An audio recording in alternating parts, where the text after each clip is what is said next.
Never judge the impact you have on another person when it comes to motorcycles. Let's talk about that. Let's get cracking.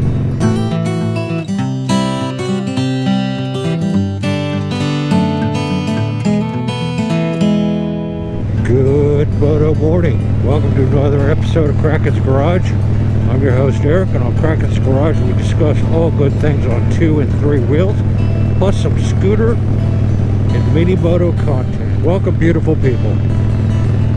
Today we're going to talk about never underestimate the impact you have as a motorcyclist on another person. And I'll share with you what experience I had. Let's get to it. So spin back to sometime in the 80s. I had shared that I was a general manager of a GM dealership here in Virginia for a long time. And I'd hired this new car get ready, or a cleanup person, young man, kid, right out of high school or still in high school, I don't remember. His name was Kenneth. And when he came in to apply for the job, he came in a Nissan Frontier that was jacked up in the air. This truck was jacked up in the air and had great big tires on it.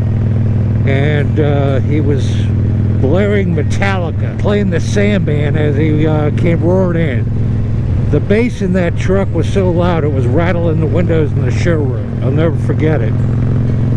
And I did hire him, and we had many discussions about the music levels as he was coming going out of the dealership. I mean, we were also a Buick dealer, so I had Grandma out in the parking lot, and he'd go thumping by with Metallica Sandman, and I swear she'd be choking on her teeth. So I quit the car business 20 years later and wound up taking a job in Washington, D.C. and got into the government structure, etc., etc.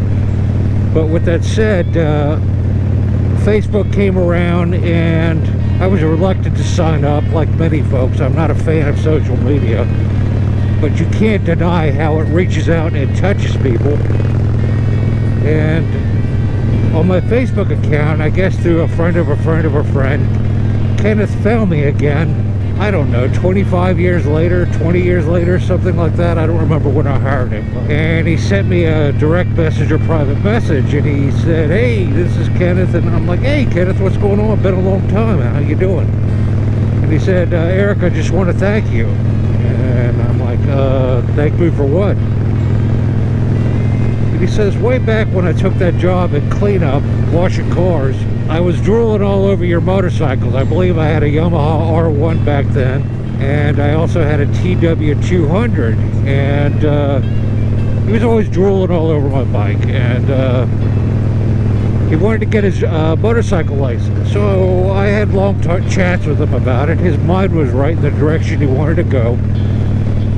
So I said, I'll tell you what, I will loan you my TW200 to go take your test on. It's a small bike, it's really easy to handle, the clutch is forgiving, and your feet will touch the ground. You'll pass it with flying colors." So I loaned him the TW, and I had forgotten about this actually. He went and got his license, and that was, you know, the last I heard of it. Spin forward to, I don't know, 5, 6, 7 years ago on Facebook, he reached out to me and said, "I have forever been a motorcycle enthusiast since that day," and he is now currently racing BMWs on the circuit. I'll show a picture of Kenneth, what he looked like back then. He had a mullet all the way down his back, cut around the ears and cropped on the top, and he always waved to the Can-Am riders that go by. He was rocking this mullet, and when I saw a picture of him of what he looks like today, I mean, he's, you know, father time has kicked in, and hair is a commodity for most men that you normally don't have the luxury of when you get older. I seem to be the exception to the rule. But he's married now, has kids, Doberman Pinscher, living the dream, racing his BMW. I'm sorry, I don't know my models. It's the 4-cylinder XR 1000 RR or something, I don't know, along those lines, and has enjoyed motorcycling ever since that day he got his license. So your takeaway from this message that I'm sharing with you is never underestimate the impact you have when you're riding around and you talk to other people, young and old. They may aspire to be exactly where you're at and riding a motorcycle, and you're influencing their decision. That's why you never really see me acting like a jackwagon on a bike, because it's not the image I want to portray. As Eddie on Windy Therapy says, trying to turn young riders into old riders. That's what we do. And it's me trying to give back to the community. So that was my feel-good moment with Kenneth. I will never forget it.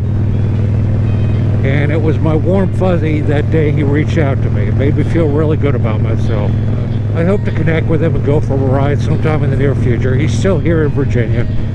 I hope you enjoyed today's tidbit or page out of my life. Think about that moving forward in your moto career, the impact that you have, and try to be a good ambassador for the sport. This sport needs it. And the torch needs to be passed on and keep these riders alive. So I think that about wraps this one up. Just a quick video. And there's my ghost dog, Daisy May, right up there. She's here to tell me to hush and end this video. If you would like to become a Patreon, the link is listed down below. If you like this video, give it a thumbs up. If you didn't like it, give it a thumbs down. And remember, folks, go riding because it's good for you, and I'll see you in the next one. Peace.